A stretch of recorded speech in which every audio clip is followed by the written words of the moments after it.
దేవుని యొక్క మహాకృపను బట్టి మనమందరము 2023వ సంవత్సరం యొక్క చివరి వారానికి వచ్చి చేరుకున్నాం.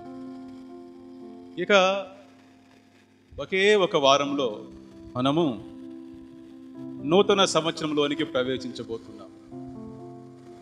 2023ను దాటి 2024లోనికి మనము ప్రవేశించబోతున్నాం. మనము ఆ రోజు కొరకు చాలా వేగంగా పరిగెడుతున్నాము, చాలా ఆశతో ఎదురు చూస్తూ ఉన్నాము న్యూ ఇయర్ కొరకు కదా. అయితే కాసేపు ఆగి ఒకసారి మనం గడిచి వచ్చిన 2023వ మార్గాన్ని తిరిగి చూద్దాం.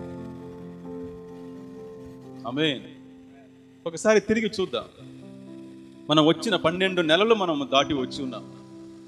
ఒకసారి తిరిగి చూద్దాం.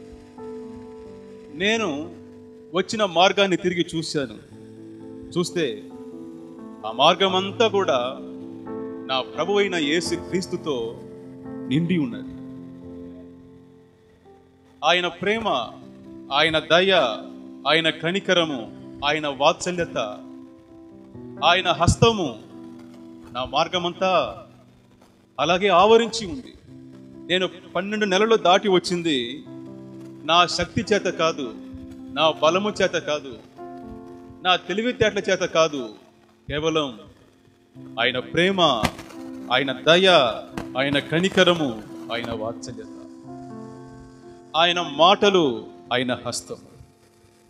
హల్లెలూయా.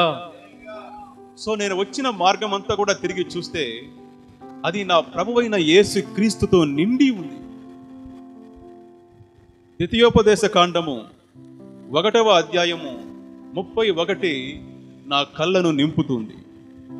మీరు ఈ చోటికి చేరు వరకు మీరు వచ్చిన మార్గమంతటిలోనూ మనుష్యుడు తన కుమారుని ఎత్తుకొనున్నట్లు మీ దేవుడైన యెహోవా మిమ్మును ఎత్తుకొని వచ్చెను. హల్లెలూయా. మీరు వచ్చిన మార్గం అంతటిలోనూ ఈ రోజుకి ఈ చోటికి చేరు వరకు ఈ 12 నెలలు ఎన్నో పోరాటాలు, ఎన్నో సమస్యలు, ఎన్నో ఆటుపోటులు, ఎన్నో ఎదురు దెబ్బలు, ఆర్థిక ఇబ్బందులు, కొన్నిసార్లు అయితే ఇంతటితో మన కథ అయిపోయింది అనుకునేంతగా పరిస్థితులు. కానీ వాటన్నిటిని మనము దాటుకొని వచ్చేసాం. హల్లెలూయా. Praise the lord. దైవజనుడు ఒకడు ఒక అడవి ప్రాంతానికి సేవ కోసం వెళ్ళాడు. ఎలాగో అతను దారి తప్పిపోయాడు. ఎటు వెళ్ళాలో తెలియడం లేదు. తిరిగి వెళ్ళడానికి మనసు లేదు, ఆత్మ భారం. కాబట్టి ప్రార్థన చేసుకున్నాడు, ప్రభువా నువ్వే నాకు తోడుగా రావాలి, ఇది కఠోరమైన ఒక అడవి అని చెప్పి దేవునికి ప్రార్థన చేసుకుని అడుగులు వేశాడు. తిరిగి చూస్తే తనతో కూడా తన అడుగులు మాత్రమే కాకుండా ఇంకొక 2 అడుగులు పడుతూ ఉంది. ఇతని అడుగులు మాత్రమే కాకుండా ఇంకొక వ్యక్తి యొక్క అడుగు జాడల్లో పడుతూ ఉంది. దాన్ని చూసి సంతోషించాడు. ఓ దేవుడు మనతో కూడా వస్తా ఉన్నాడు, మనకు తోడుగా ఉన్నాడు, మనకి భయం లేదని ధైర్యంగా వెళ్ళాడు. అలా వెళ్తూ అక్కడ మార్గం మధ్యలో ఒక పెద్ద ఊబిగుంట వచ్చేసింది. దాన్ని ఎలా దాటాలి? వేరే మార్గము లేదు. కాబట్టి ప్రభువా దీన్ని ఎలాగైనా నన్ను దాటించాలి. ఆ రోజు పేతురుని ఏ విధంగానైతే సముద్రం మీద నడిపించావో అదేవిధంగా ఈరోజు నన్ను ఈ ఊబిగుంట మీద కూడా నడిపింపజేయమని చెప్పి ప్రార్థన చేసుకుని ఊబిగుంట మీద అడుగు పెట్టాడు. తక్షణమే ఆ పక్క వెళ్ళిపోయాడు. చాలా ఆశ్చర్యం వేసింది, చాలా సంతోషపడ్డాడు. తిరిగి చూస్తే అక్కడ ఒక వ్యక్తి యొక్క కాలు అడుగులు మాత్రమే ఉంది. అనుకున్నాడు, చూసావా దేవుడు ఇంతసేపు నాకు తోడుగా వచ్చి అవసరమైన సమయంలో ఊబిగుంటను నన్ను ఏం చేశాడు, వదిలేశాడని చెప్పి అని అనుకుంటుండగా దేవుని స్వరం వినిపించింది. బిడ్డా అక్కడ కనిపించే అడుగులు నీది కాదు, నావి. నేను నిన్ను ఎత్తుకొని ఈ ఊబిగుంటను దాటించాను. ఆమేన్. ఈ 12 నెలలు మనకెదురైన ప్రతికూల పరిస్థితిలోనూ దేవుడు మనకు తోడుగా ఉండి మనల్ని దాటించాడు. ఆమేన్. కీర్తనకారుడు అంటాడు 124వ కీర్తనలో, మనకొచ్చిన కష్టాల్లో, సమస్యల్లో దేవుడు గాని మనకు తోడుగా ఉండకపోయి ఉన్నట్లయితే, ఆయన సహాయం మాత్రము మనకు లేకుండా పోయి ఉన్నట్లయితే, మన కష్టాలు, మన సమస్యలు, మన పరిస్థితులు మనల్ని మింగేసి ఉంటుంది, మనల్ని ముంచేసి ఉంటుంది. కానీ సృష్టికర్త అయిన యెహోవా మనకు సహాయకుడై ఉండి మనల్ని ఇంతవరకు నడిపించుకొని వచ్చాడు. విలాప వాక్యములు 3వ అధ్యాయము 22-23లో, యెహోవా కృపగలవాడు, ఆయన వాత్సల్యత ఎడ తెగక నిలుచున్నది గనుక మనము నిర్మూలము కాకుండా వారము, అనుదినము నూతనముగా ఆయనకు వాత్సల్యత పుట్టుచున్నది. నేను ఎప్పుడు ఈ వాక్యాన్ని చెప్పి దేవునికి స్తోత్రం చెల్లిస్తాను. అనుదినము ఆయనకు నూతనముగా వాత్సల్యత పుట్టుచున్నది గనుక మనము నిర్మూలము కాకుండా ఉన్నాము. ఆయన కృపగలవాడు గనుక మనము నిర్మూలము కాకుండా ఉన్నాము. లేకపోతే ఈ సంవత్సరంలో మనం చేసిన పాపాలకు ఎన్నోసార్లు మనము తప్పుటడుగులు వేశాము, దేవునికి విరుద్ధమైన కార్యాలు చేశాము. అప్పుడంతా ఆయన కోపడి ఉండుంటే మన పరిస్థితి ఏమై ఉండేది? మనం ఎప్పుడో మట్టిలోనికి వెళ్ళిపోయి ఉంటాం. కానీ ఈరోజు మనం సజీవంగా ఉన్నామంటే కారణము మన యొక్క నీతి కాదు, మన యొక్క పరిశుద్ధ జీవితం కాదు, దేవుని యొక్క కృప. ఆయనకు ప్రతి ఉదయము నూతనముగా మన మీద ప్రేమ పుట్టుచున్నది గనుక మనము నిర్మూలము కాకుండా ఉన్నాం. కీర్తనలు 103:8 వాక్యం అంటుంది, యెహోవా దయాదాక్షిణ్య పూర్ణుడు, దీర్ఘశాంతుడు, కృపా సమృద్ధి గలవాడు. మన పాపములను బట్టి మనకు ఆయన ప్రతీకారం చేయలేదు, మన దోషములను బట్టి మనకు ప్రతిఫలం ఇయ్యలేదు. భూమి కంటే ఆకాశం ఎంత ఎత్తుగా ఉన్నదో ఆయన యందు భయభక్తులు గల వారి ఎడల ఆయన కృప అంత అధికముగా ఉన్నది.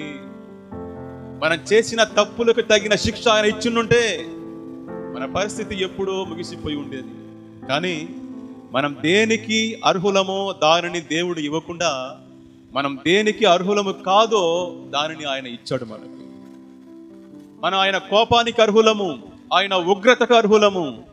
కానీ ఆయన తన ఉగ్రతను మన మీద కుమ్మరించకుండా ఆయన దయను, ఆయన కనికరాన్ని, ఆయన ప్రేమను కుమ్మరించాడు. ఒక భక్తుడు అన్నాడు, నేను వచ్చిన మార్గములన్నిటిని తిరిగి చూస్తే దేవుడు మంచివాడని చెప్పడానికి నాకు మనసే రావడం లేదు. మరేంటయ్యా, నా జీవితంలో నేను వచ్చిన మార్గం అంతట్లో దేవుడు చాలా మంచివాడుగా ఉండినాడు. సాధారణంగా మంచివాడని చెప్పడానికి మనసు రావడం లేదు. ఎందుకంటే ఆయన నా జీవితంలో చాలా మంచివాడుగా ఉన్నాడు. కీర్తనలు 65:11 అంటుంది, సంవత్సరమును నీ దయా కిరీటము ధరింపజేసి ఉన్నావు. ఎంత మధురమైన మాట. 2023 సంవత్సరమును దేవుడు తన దయా కిరీటము చేత ధరింపజేశాడు. కాబట్టి ఈరోజు మనం సమృద్ధిగా దేవుని సన్నిధిలో కూర్చొని ఆయన యొక్క ప్రసన్నతను ఎంజాయ్ చేస్తున్నాం. నేను ఆయన ఈ భూమికి కావలసిన వర్షాన్ని ఆయన ఆయా కాలములో సకాలములో ఆయన కురిపిస్తూ, నన్ను ఆత్మ చేత నింపుతూ, నాకు కావలసిన వాటన్నిటిని ఆయన నాకు అనుగ్రహిస్తూ, ఆయన భూమి అయిన నన్ను బాగా పండేటట్లు చేశాడు. నా సంవత్సరమును దేవుడు తన దయా కిరీటము చేత ధరింపజేశాడు. కాబట్టి మనము దేవునికి థ్యాంక్స్ చెప్పవలసిన సమయానికి వచ్చి చేరుకున్నాం. థ్యాంక్స్ చెప్పండి. 103వ కీర్తన 1-2 అంటుంది, నా ప్రాణమా యెహోవాను సన్నుతించుము, నా అంతరంగమందున్న సమస్తమా ఆయన పరిశుద్ధ నామమును సన్నుతించుము. నా ప్రాణమా యెహోవాను సన్నుతించుము, ఆయన చేసిన ఉపకారములలో దేనిని మరువకుము. ఆమేన్. దేనిని మరువకుము. ప్రియులారా, ఈ 2023వ సంవత్సరము 12 నెలలు ఒకసారి తిరిగి చూసి దేవుడు మనకి చేసిన మేలన్నిటిని మనము జ్ఞాపకం చేసుకుంటూ దేనిని కూడా మరువకుండా ఆయనకు మనము స్తోత్రములు, కృతజ్ఞతలు చెల్లించాలి. 2వ సమూయేలు 22వ అధ్యాయములో దావీదు తాను గడిచి వచ్చిన మార్గం అంతటి తిరిగి చూస్తూ దేవునికి స్తోత్రాలు చెల్లిస్తాడు.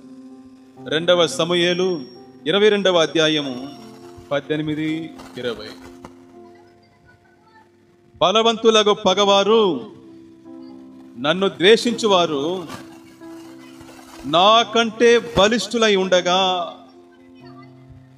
ఆమేన్, వారి వశము నుండి ఆయన నన్ను రక్షించెను. ఆపత్కాలమందు వారు నా మీదికి రాగా యెహోవా నన్ను ఆదుకొనెను.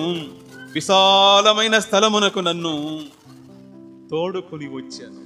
ఆహా, ఆమేన్. భక్తుడు అంటున్నాడు, నాకు వచ్చిన కష్టాలు, బాధలు, శ్రమలు నా శక్తి కంటే మించినది, కానీ వాటన్నిటి నుండి దేవుడు నన్ను తప్పించాడు. సురక్షితంగా తీసుకొని వచ్చి ఈ చివరి దినాలు నన్ను కూర్చోబెట్టాడు. ఈ లోకం మేలుని వెతికింది, మనమైతే దేవుని వెతికాం. సింహ పిల్లలు లేమి గలవై ఆకలిగొండను, యెహోవాను ఆశ్రయించే వారికి ఏ మేలు పొదువై ఉండదు. మనం యెహోవాని ఆశ్రయించాము, దేవుని ఆశ్రయించాము.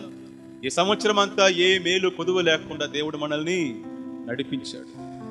దేవుడు ఈ సంవత్సరం అంతా ప్రతి ఒక్కరికి మేలు చేశాడు, ఉపకారం చేశాడు. మీరు దాన్ని గుర్తించినా గుర్తించకపోయినా. కీర్తన 126:2-3 మన నోటి నిండా నవ్వు ఉండెను, మన నాలుక ఆనందగానము నిండి ఉండే ఆనందగానముతో నిండి ఉండెను.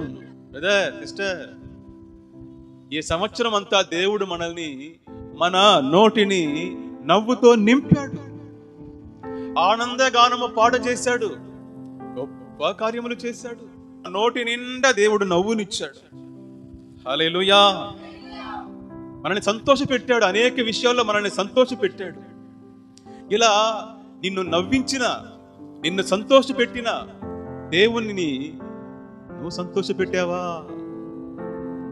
కేవలం మాటలతో మాత్రమే నీకు స్తోత్రమయ్యా అని చెప్పడం కాదు, నీ క్రియల్లో, నీ యొక్క ప్రవర్తనలో దేవునికి నువ్వు స్తోత్రము, థ్యాంక్స్ చెప్పావా?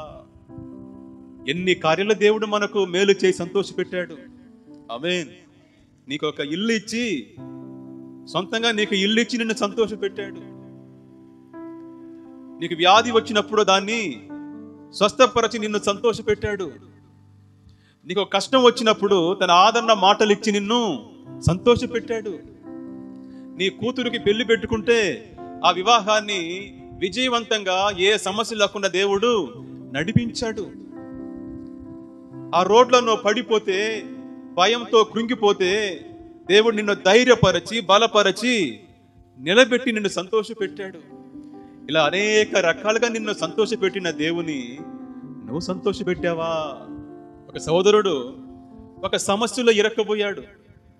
ఏం చెయ్యాలో, ఆ సమస్యను ఎలా పరిష్కరించాలో అతనికి తెలియడం లేదు. దేవునికి ప్రార్థన చేశాడు, తండ్రి, ఈ సమస్య నుండి విడిపించుము. ఈ సమస్య వల్ల నేను నెమ్మది లేకుండా పోరాడుతూ ఉన్నాను, నాకు సహాయం చేయి ప్రభువా. నేను ఎలా పరిష్కరించాలో నాకు జ్ఞానము దయచేయము, నాకు ఆలోచన చెప్పుమని దేవునికి ప్రార్థన చేశాడు. ప్రభు దయతలచి ఒక మంచి ఆలోచన ఇచ్చాడు. ఆ ఆలోచన ప్రకారము ఆ కార్యాన్ని చేశాడు. ప్రాబ్లము సాల్వ్ అయిన తరువాత మనసు నిండా సంతోషపడ్డాడు. ఆహా, దేవుడు నన్ను ఈ పెద్ద ఇరుకులో నుండి నన్ను తప్పించాడని సంతోషపడ్డాడు. కానీ ఆ సంతోషముతో ఏం చేశాడంటే, ఆ రోజు సాయంత్రం వెళ్ళి తన ఫ్రెండ్స్తో కూడా ఎంజాయ్ చేశాడు. నా ప్రాబ్లం తీరిందిరా, నా కష్టం తొలగిపోయిందని చెప్పి వాళ్ళతో కూర్చొని బాగా మందు తాగాడు. ఎంజాయ్ చేసి వచ్చి పడుకొని ఉదయాన్నే లేచి మరలా ప్రార్థన చేస్తున్నాడు. ప్రభువా, నాకు చేసిన సహాయాన్ని బట్టి నీకు స్తోత్రమయ్యా అని అన్నప్పుడు దేవుని స్వరం వినిపిస్తూ ఉంది, బిడ్డా, నువ్వు అడిగింది, నువ్వు కోరింది నేను చేసి నిన్ను సంతోషపెట్టానే, కానీ నువ్వు మాత్రము నన్ను బాధ పెట్టావే, న్యాయమా? నేను నిన్ను సంతోషపెట్టాను, కానీ నువ్వు నన్ను బాధ పెట్టావు, ఇది న్యాయమా? ఊరికే నోటితో థ్యాంక్స్ ప్రభువా అని చెప్పేసి నీ క్రియలతో నా మనసును గాయపరిచావే, నొప్పించావే, ఇది న్యాయమా? ఇది ధర్మమా? నీకు మేలు చేసిన వానికి, నీకు సంతోషం కలిగించిన వారిని బాధ పెడతావా? మన అనేక విషయాల్లో ఇలా వచ్చి కూర్చొని నోటి మాటతో ప్రభువా స్తోత్రం అనేస్తున్నాం, కానీ మన క్రియలతో, మన ప్రవర్తనలతో, మన నడవడికలతో దేవునికి మనము బాధను కలిగిస్తున్నాం అనేక విషయాల్లో. ఎవరు గొప్ప? మన కోరిక ఏమిటంటే నేను అడిగింది దేవుడు ఇవ్వాలి అంతే. దేవుడు ఏం అడుగుతున్నాడు, నా దగ్గర నుండి ఆయన ఏం కోరుకుంటున్నాడు అనే విషయం పట్ల మనకు శ్రద్ధ లేదు, అక్కర లేదు. దేవుడు నాకు పని మనిషి, నేను చెప్పిందల్లా ఆయన చేస్తూ ఉండాలి, నేను కోరిందల్లా ఆయన ఇస్తూ ఉండాలి. కానీ ఆయన కోరిక ఏమిటి, నా పట్ల ఆయనకున్న ఆలోచన ఏమిటి, దాని మీద నాకు ఎటువంటి ఇంట్రెస్ట్ లేదు. ఇది ఏం న్యాయం? ఇది ఏం న్యాయం? మనల్ని సంతోషపెట్టిన దేవుణ్ణి తిరిగి మనం సంతోష పెట్టడమే నిజమైన కృతజ్ఞత. హల్లెలూయా! నిజమైన కృతజ్ఞత. 1 తెస్సలోనికీయులకు 5:16-17 వాక్యం అంటుంది, ప్రతి విషయమందును, ఆమేన్, ప్రతి విషయమందును కృతజ్ఞతా స్తుతులు చెల్లించుడి. మీరు అనవచ్చు, బ్రదర్ నాకైతే ఈ సంవత్సరము చాలా బాధగానే గడిచింది, ఎప్పుడు చూసినా నేను కన్నీళ్ళే విడుస్తూ ఉన్నాను, ఈ రోగముతోనే పోరాడుతున్నాను, దేవుడు నాకు పెద్దగా ఈ సంవత్సరం మేలు చేయలేదే అని మీరు అనొచ్చును. కానీ ఒక మాట, దేవుడు చేసిన కార్యములు ఇప్పుడు మీకు అర్థం కాదు. ఆమేన్. కొన్ని విషయాలు ఇప్పుడు మీకు అర్థం కాకపోవచ్చును, కానీ గుర్తుపెట్టుకో, తెర వెనకాల నుండి దేవుడు నీ కోసం పని చేస్తూనే ఉన్నాడు. ఆయన ఎప్పుడు కునుకడు, నిద్రపోడు. నిన్ను కాపాడే విషయంలో ఆయన ఎక్కడ కూడా రాజీ పడడు. నేను కోరిన అనేక విషయాలు దేవుడు ఈ సంవత్సరం నాకు చేయలేదు బ్రదర్, నా ప్రార్థనలు అనేకము దేవుడు ఈ సంవత్సరం నాకు నెరవేర్చలేదని మీరు చెప్పి బాధపడవచ్చు. అయితే ఒక విషయం గుర్తుపెట్టుకోండి, మీరు కోరింది దేవుడు మీకు ఇచ్చి ఉంటే ఆయనకు ఒక స్తోత్రం చెప్పండి, ఒక్కసారి థ్యాంక్స్ చెప్పండి. మీరు కోరింది దేవుడు మీకు ఇవ్వకుండా పోయి ఉన్నట్లయితే ఆయనకు 1000 థ్యాంక్స్ చెప్పండి. Praise the Lord. అర్థమవుతుందా మీకు? మీరు అడిగింది దేవుడు ఇచ్చిండుంటే ఆయనకు ఒక్క థ్యాంక్స్ చెప్పండి. మీరు అడిగింది దేవుడు మీకు ఇవ్వకుండా పోయి ఉన్నట్లయితే ఆయనకు 1000 స్తోత్రాలు చెప్పండి, 1000 థ్యాంక్స్ చెప్పండి. ఎందుకంటే మీకు రాబోయే చాలా ప్రమాదాల నుండి దేవుడు మిమ్మల్ని కాపాడి ఉన్నాడు. ఆయన మంచివాడు, ఆయన మంచే చేస్తాడు మనకు. కాబట్టి ప్రతి విషయాన్ని బట్టి దేవునికి థ్యాంక్స్ చెప్పండి, స్తోత్రాలు చెల్లించండి. వాక్యం అంటుంది, కీర్తనల 50వ అధ్యాయము 23వ వాక్యములో, స్తుతి యాగము అర్పించువాడు నన్ను మహిమపరచుచున్నాడు, నేను వానికి దేవుని రక్షణ కనబరుచున్నట్లు వాడు మార్గము సిద్ధపరచుకును.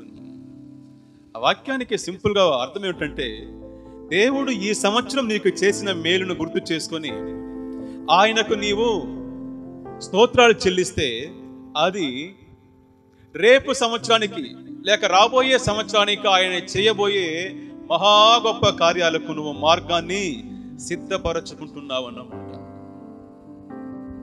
ఎవరైతే ఈరోజు దేవుడు చేసిన మేలును గుర్తు చేసుకున్నాక దాన్ని సర్వసాధారణంగా గడిచిపోతూ ఉంటారో వారందరూ రేపు దేవుడు వారికి చేయబోయే గొప్ప మేలును వారే ఆటంకపరుచుకుంటున్నారు, వారే పోగొట్టుకుంటున్నారు.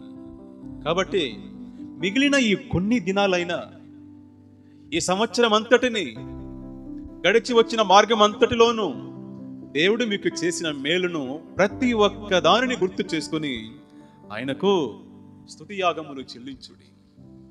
స్తుతియాగము చెల్లించువాడు ఆయన మహిమపరుస్తున్నాడు. అది ఆయనకు ప్రీతికరమైన బలియాగం అంట. హెబ్రీయులకు గ్రంథకర్త చెప్తాడు, స్తోత్ర బలి చెల్లించడము ఆయనకు ప్రీతికరం, దేనిని మరవకుండా ఆయనకు స్తోత్రం చెల్లించండి. అసలైన విషయానికి మనం ఇప్పుడు వస్తున్నాం. ఇంతవరకు ఇంట్రడక్షనే. ప్రసంగం యొక్క ముఖ్యమైన విషయానికి మనం ఇప్పుడే ఎంటర్ అవుతూ ఉన్నాము. సిద్ధంగా ఉన్నారా? 2023ను ఏం చేశారు? 2023ను ఏం చేశారు? సాధారణంగా ఈ ప్రశ్న అడుగుతారు.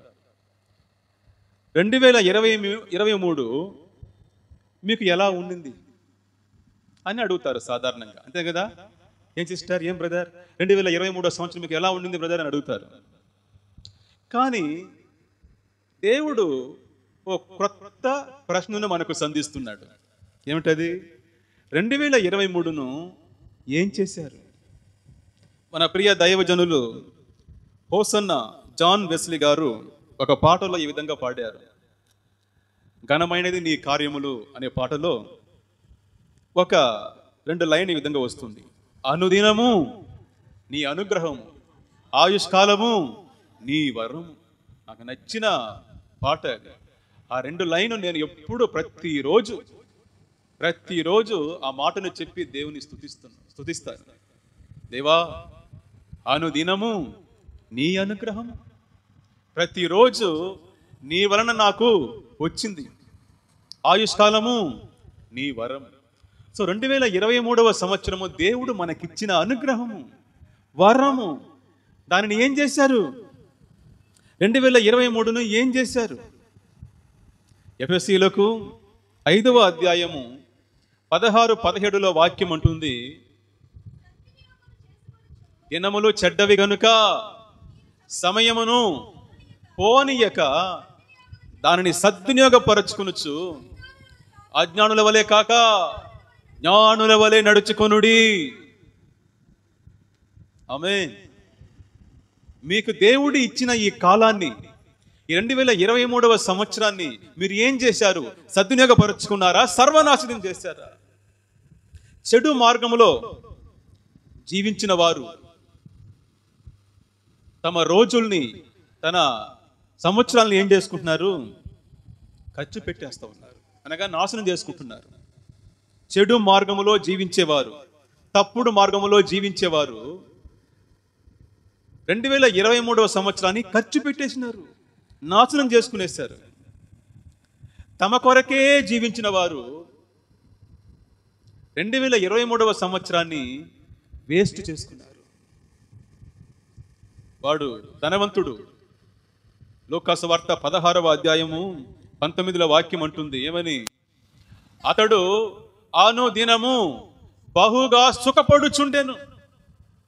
ఆ మాటకు అసలే అర్థం ఏమిటంటే, అతడు తన యొక్క దినాల్ని తన స్వార్థపూరితమైన మార్గములో వేస్ట్ చేసుకుంటున్నాడు అని అర్థం. బాగా గమనించండి. తమ కొరకే జీవించిన వారు 2023వ సంవత్సరాన్ని వేస్ట్ చేసుకునేశారు. ఎవరైతే దేవుని మహిమ కొరకు, ఇతరుల యొక్క ప్రయోజనం కొరకు జీవించారో వారు 2023వ సంవత్సరాన్ని సద్వినియోగపరుచుకున్నారు. మీరు 2023వ సంవత్సరాన్ని ఖర్చు పెట్టేశారా, లేక వేస్ట్ చేసుకున్నారా, లేక ఆదాయపరుచుకున్నారా? మీరేం చేశారు? 2023వ సంవత్సరాన్ని ఏం చేశారు?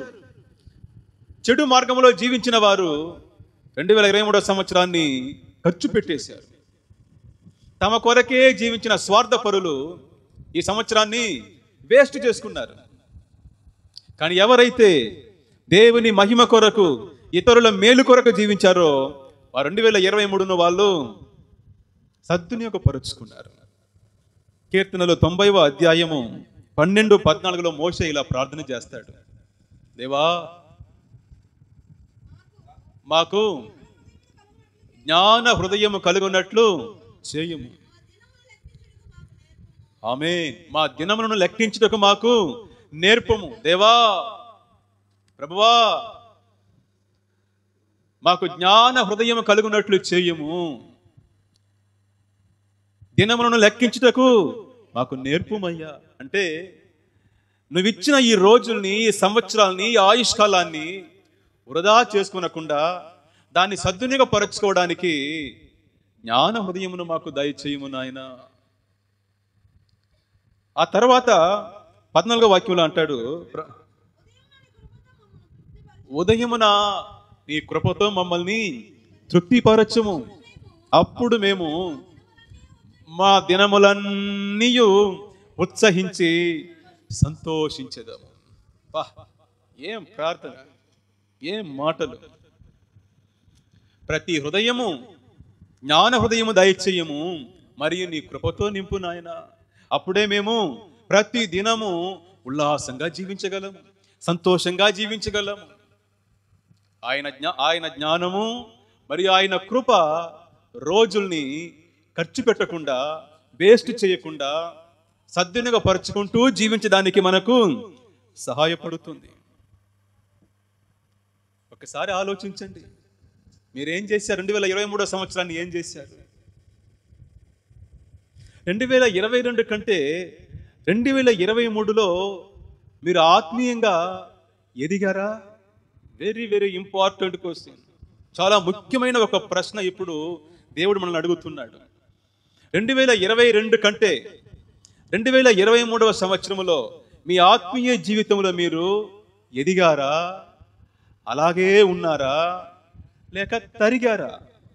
2022వ సంవత్సరం కంటే ఈ 2023వ సంవత్సరంలో నేను ఆత్మీయ జీవితంలో ఎదిగానా అని పరీక్షించుకోవాలి.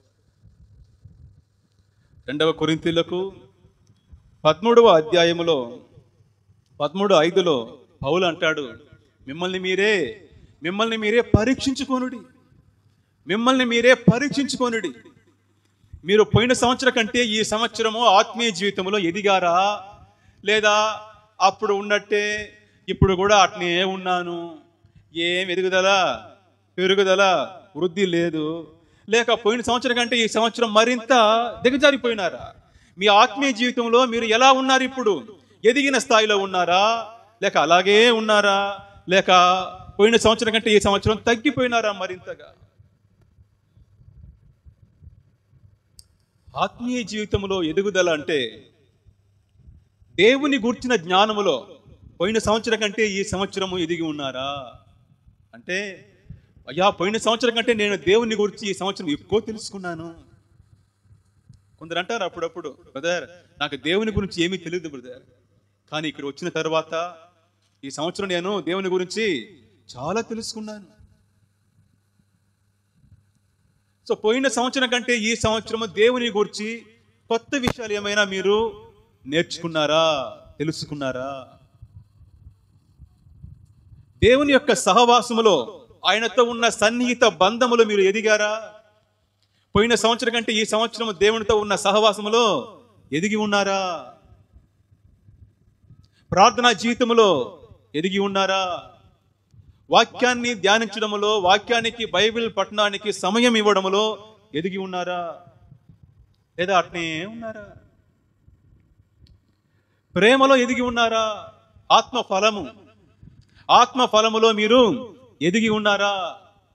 ప్రేమ, సంతోషము, సమాధానము, దీర్ఘశాంతము, దయాలత్వము, మంచితనము, విశ్వాసము, సాత్వికము, ఆశ నిగ్రహములో ఎదిగి ఉన్నారా? ప్రేమించడంలో ఎదిగారా? బ్రదర్, పోయిన సంవత్సరం నన్ను ఎవరు ప్రేమిస్తారో వాళ్ళనే ప్రేమిస్తాను. నన్ను ప్రేమించిన వారిని నేను ప్రేమించేవాడిని కాదు. కానీ ఈ సంవత్సరము నా శత్రువులను కూడా ప్రేమించే స్థాయికి నేను ఎదిగాను. పోయిన సంవత్సరము నన్ను దూషించే వారిని ప్రేమించడానికి చాలా కష్టపడ్డాను, కానీ ఈ సంవత్సరం నేను ఈజీగా ప్రేమిస్తున్నాను. ఈ సంవత్సరం విన్న వాక్యాలు, సహవాసాలు నన్ను చాలా బలపరిచింది. పోయిన సంవత్సరం కంటే ఈ సంవత్సరం నేను విశ్వాసంలో ఎదిగి ఉన్నాను. నా సమస్యను ఎదుర్కోవడంలో నేను ఎదిగాను. బ్రదర్, కనిపిస్తూ ఉందా మీ ఎదుగుదల? మీ గ్రోత్ మీకు కనిపిస్తూ ఉందా? Spiritual growth. పోయిన సంవత్సరం అంతా కష్టాలు వస్తే నేను సోలిపోయేవాడిని, కానీ ఈసారి కష్టాలు వచ్చినప్పుడు ధైర్యంగా ఎదుర్కొంటున్నాను. సనుక్కునేవాడిని, కానీ ఇప్పుడు పాటలు పాడుతున్నాను, స్తుతిస్తున్నాను. ఎదుగుతున్నారా? Praise the lord. క్షమించడంలో ఎదిగారా? క్షమించడంలో ఎదిగి ఉన్నారా? క్షమాపణ అడగడంలో ఎదిగి ఉన్నారా? లేదా పోయిన సంవత్సరం మీకు ఎవరు శత్రువులో ఈ సంవత్సరం కూడా వారితో మీరు అలాగే ఉన్నారా? మీరు అలాగే ఉంటే మీరు రోజుల్ని వేస్ట్ చేసుకున్నారు. 2023 సంవత్సరం మీకు వేస్ట్. క్షమించిన వారికి బెస్ట్. ఈ విధంగా ప్రతి విషయంలో మీరు ఎదిగారా? ప్రతి మంచి గుణాల్లో మీరు ఎదుగుతూ ఉన్నారా? ఇతరులతో ఉన్న సంబంధాలలో మీరు ఎదుగుతూ ఉన్నారా? నేను ఎవరితో మాట్లాడను, ఎవరి ఇంటికి వెళ్ళను, నేను రాజ పరంపరానికి చెందిన వాడిని అనే లెక్కలో ఇంతకుముందు ఉన్నాను బ్రదర్. కానీ ఇప్పుడు వాక్యాలు విన్న తర్వాత, దేవుళ్ళు ఎదుగుతూ ఉన్న తర్వాత అందరినీ ప్రేమిస్తున్నాను, అందరితో సమాధానంగా ఉన్నాను, అందరితో కలిసిమెలిసి ఉంటున్నాను, నేను ఏకాకిని కాదు అని ఇతరులతో ఉన్న బంధాలలో సంబంధాలలో ఎదుగుతూ ఉన్నారా? ముఖ్యంగా పాపాన్ని జయించడంలో ఎదుగుతూ ఉన్నారా? పోయిన సంవత్సరపు అలవాట్లు ఈ సంవత్సరం కూడా అలాగే ఉందా? లేక పోయిన సంవత్సరం చేసిన పాపాలను ఈ సంవత్సరంలో ఎదుర్కొని గెలుస్తూ ఉన్నారా? పోయిన సంవత్సరం నాకు అలవాటు ఉండింది బ్రదర్, కానీ ఈ సంవత్సరంలో నేను వాక్యాలు విని విని ప్రార్థన చేసి నా అలవాటుని వదులుకున్నాను. లేక పాపాన్ని జయించడంలో నేను ఎదుగుతూ ఉన్నాను. పోయిన సంవత్సరం పాపం నా మీద దాడి చేస్తే శోధనలు వచ్చినప్పుడు పడిపోయేవాడిని, కానీ ఇప్పుడు ఏం చేస్తున్నాను? ఎదిరించి దాని మీద దాడి చేస్తున్నాను.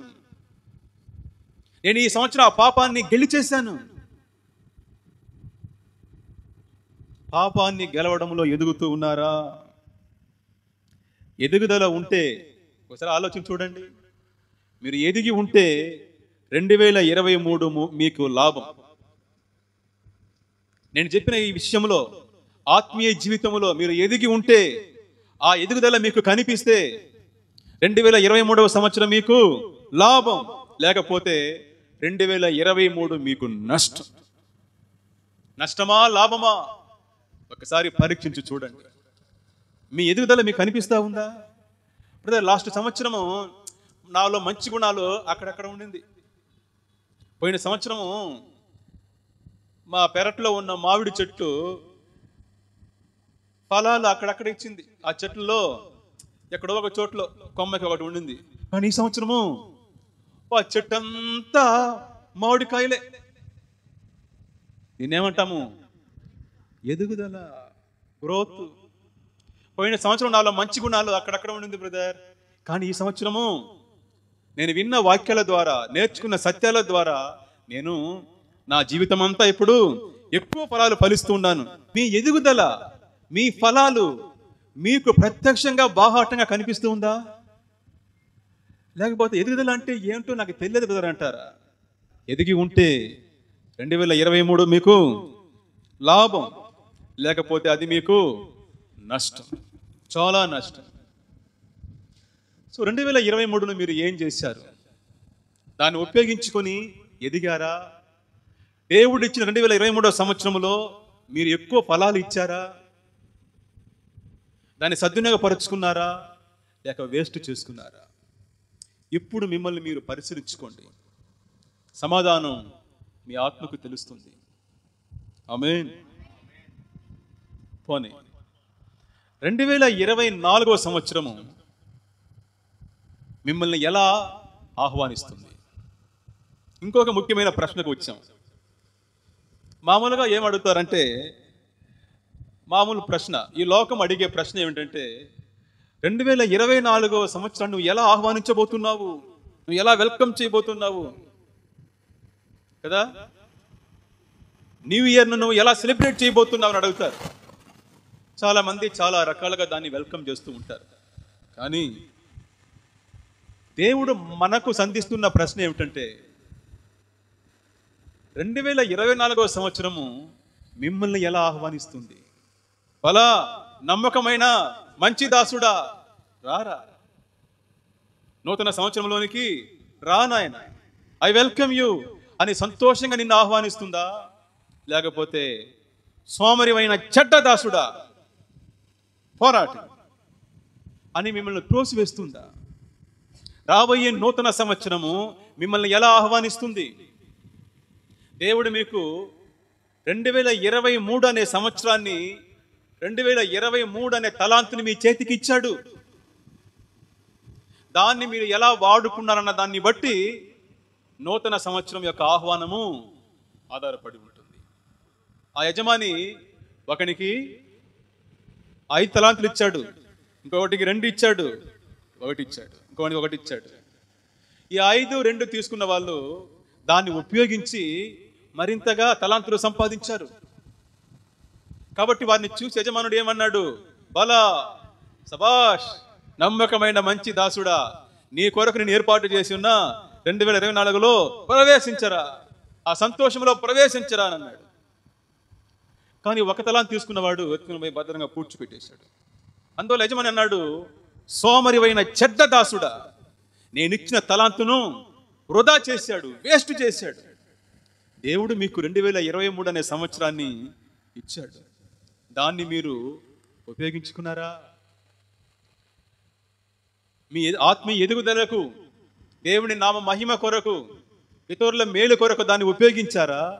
లేక మీ కొరకే దాన్ని వాడుకొని దేవుడిచ్చిన ఈ సంవత్సరం అనే తలాంతును పూడ్చిపెట్టేసి ఆయన అవమానపరిచారా? సో 2024 సంవత్సరం మిమ్మల్ని చూసి చీపో అంటుందా? సరేపో అంటుందా? రానాయన,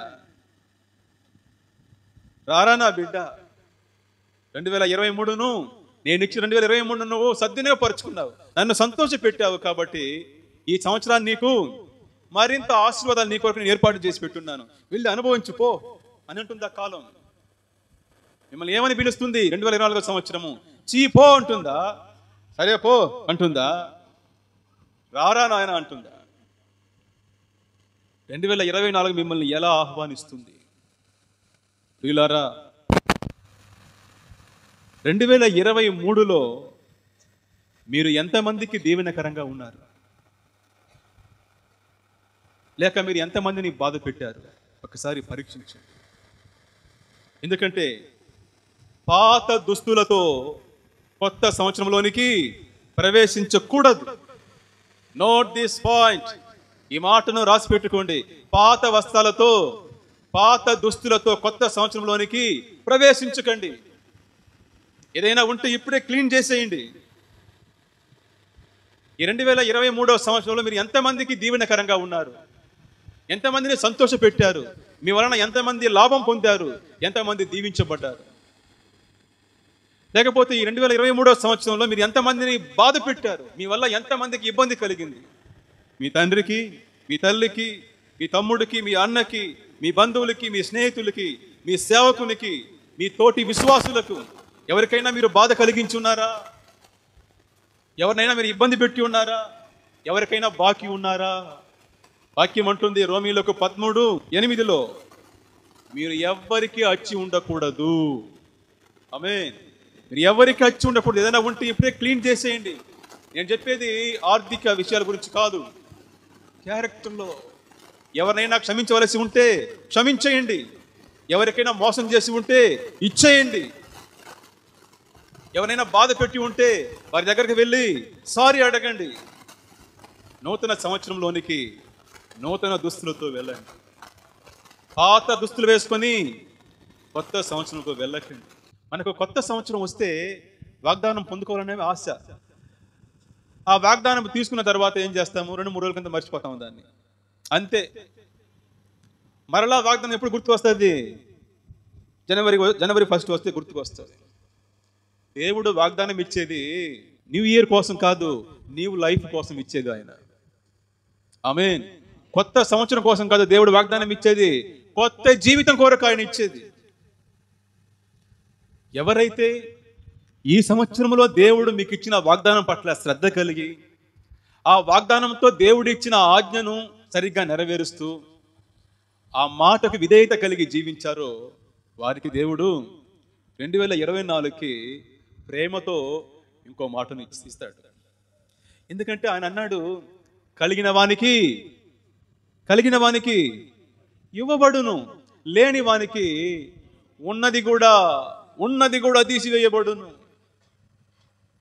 దేవుడు మీకు నూతన సంవత్సరానికి నూతన వాగ్దానమును సంతోషంతో ఇస్తాడా, ప్రేమతో ఇస్తాడా? ప్రియులారా, 2024 మిమ్మల్ని ఎలా ఆహ్వానిస్తుంది అనేది 2023లో మీరు జీవించిన జీవితాన్ని బట్టి ఉంది. ఏది ఏమైనా మన ప్రభు కనికరా స్వరూపుడు, కరుణామయుడు, శాంతమూర్తి, దయాదాక్షిణ్య పూర్ణుడు, అత్యంత కృపచూపువాడు, కరుణా వాత్సల్యములు గలవాడు. ఆమేన్. కాబట్టి ఈ ఒక్క వారంలోనైనా మీ మనసును మార్చుకోండి, మారు మనసు పొందండి. ఎక్కడెక్కడ బాకీ ఉన్నారో అన్నిటినీ తీర్చేయండి. ఎవరెవరికి సారి అడగాలనో అడగండి, ఎవరెవరిని క్షమించాలనో క్షమించేయండి. మీకు మరలా చెప్తున్నాను, పాత దుస్తులతో కొత్త సంవత్సరంలోనికి ప్రవేశించకండి.